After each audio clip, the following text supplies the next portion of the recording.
Hello and welcome to Convince Me, the game show where contestants try to see how well they can tell truth from deception.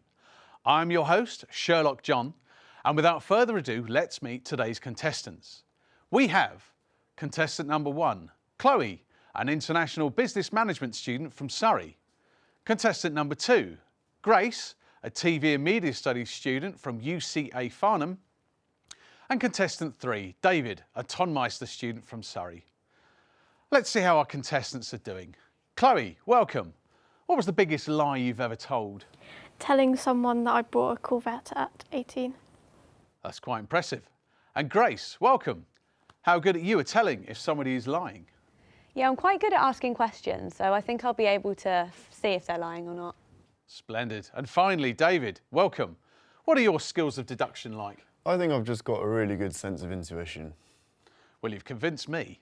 The contestants are about to meet our 2 suspects, Suspect 1 and Suspect 2. Both claim to be studying a vet course at the University of Surrey, but only one is telling the truth. Our contestants will have just 60 seconds each to interrogate them both before writing down who they believe the con man is on their handy magnifying glasses. The con man will be trying to convince, or should I say con, the contestants that they are telling the truth about who they are. After all the interrogations are finished, our contestants will reveal their answers to us. The suspect who receives the most votes will then be sent to jail forever. And in true Scooby-Doo style, we shall then reveal who the true con man is. The game is all about deception, nothing is what it seems. Let's play Convince Me.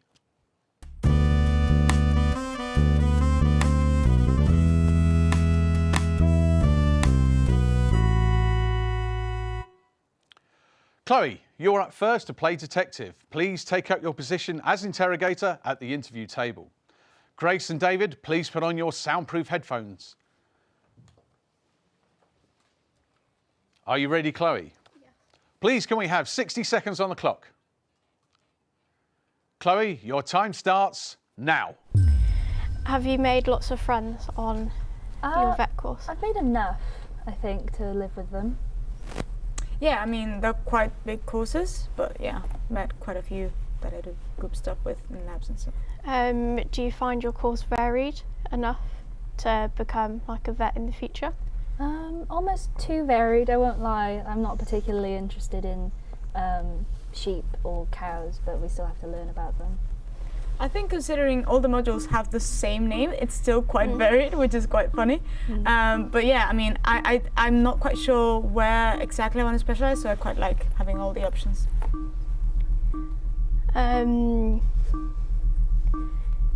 Would you consider doing another course if vet med wasn't like your first choice? Probably veterinary nursing, I won't lie. I want to help animals as much as I can. I mean, I want to be an army vet, so if I wasn't like doing a vet, I'd be just in the army. And that sound means your time is up. Chloe, from your extremely short examination, write down who you think the con man is on your magnifying glass.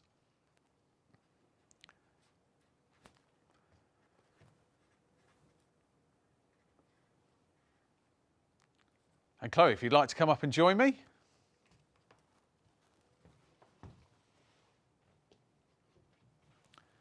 Chloe, how did that go?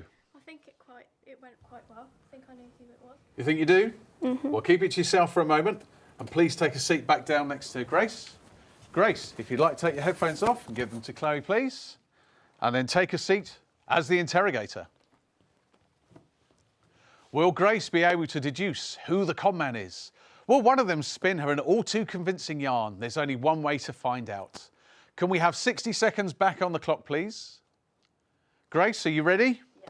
Your time starts now. So, Suspect 1, how long have you been doing the vet course here for? I'm in my first year, so second semester, first year. Okay, and Suspect 2? Second semester, second year. Okay, and what's the course been like so far, Suspect 1? It's been a lot since A-levels and whatnot, but I've been using my spare time to go to societies like Theatre Society. Okay, and what do you love most about the course?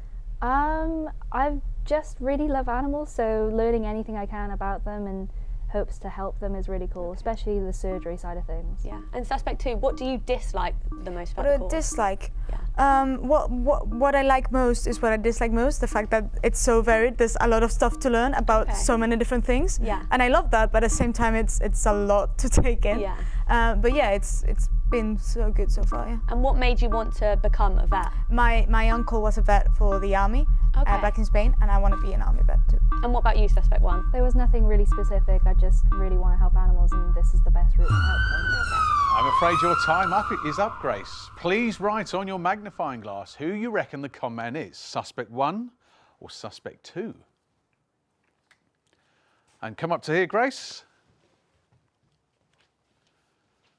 Tell me, Grace, what was it like to be an interrogator? Yeah, it was good. I felt like I got a lot of questions asked to both suspects. So yeah, I think I know who it is.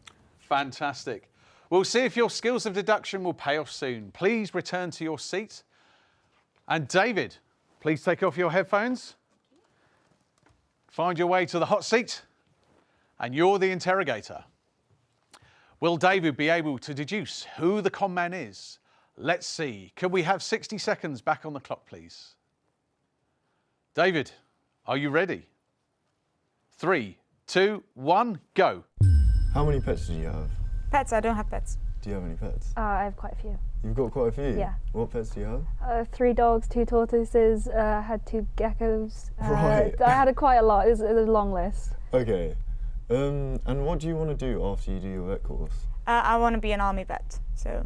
Oh, okay. And how about you? I'm not quite sure. Probably a small animal vet or exotics. Oh, okay, cool. And what made you want to get into army vet? My uncle, he was an army vet back in Spain, and we would always visit him, and he would show us around it. Oh, so your uncle's an army vet as well?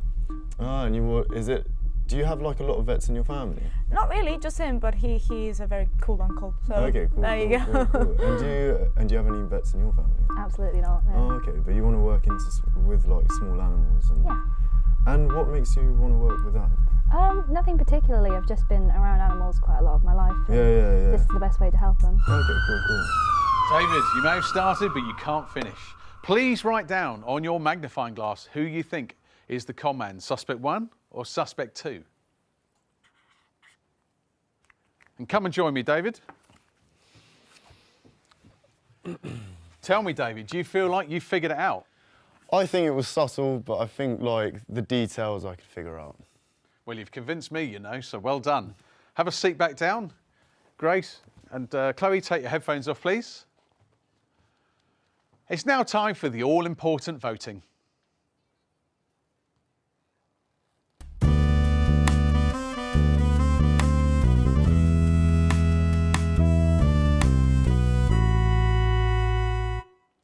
All of our contestants now have their answers hidden on their magnifying glasses. And very shortly, we're going to reveal who the contestants think is the con man. One of the suspects is about to be sent to jail by majority vote. If the contestants vote in favour of the con man being sent to jail, then the con man will have been successfully sniffed out. However, if the majority vote is for the innocent suspect, then the con man will have gotten away with it, and the innocent suspect will end up doing 20 to 10 in the pen. Contestants, on the count of 3, I want you to turn your magnifying glasses around and reveal who you think the con man really is. Are you ready? 1, 2, 3. And there we have it. Chloe has voted for suspect 1, Grace has voted for suspect 2, and David has voted for suspect 2. Let's come to you first, Chloe. You put down suspect 1. Why? The way she was behaving in the interrogation and all the evidence leads to her. Interesting. And Grace, you put down suspect 2. Why did you put suspect 2? Yeah, it wasn't anything to do with the answer she told me, but I just think suspect 1 was more passionate when she gave me her answers, and it was more believable. Interesting, very interesting. David, you wrote suspect 2. Why did you go 2? Because suspect 1 has loads of pets and also wants to work with small animals, and I think that's quite... and didn't really know what she wanted to do after her degree, which is kind of more realistic. Okay. Well, who can argue with that kind of logic? Well, the majority vote is in favour of suspect 2 to be sent to jail. But before they head off to a lifetime of hard labour, we must first need to find out if they made the right choice. It's now time to finally uncover the con man's identity.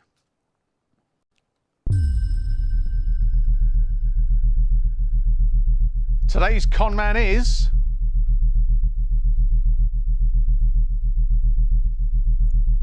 Suspect 2.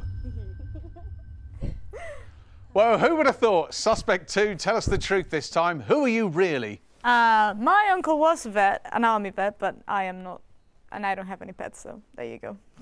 That gave me away, obviously. And you would have got away with it if it wasn't for these pesky kids. So that means Suspect 1, you were telling the truth, weren't you? How do you feel now?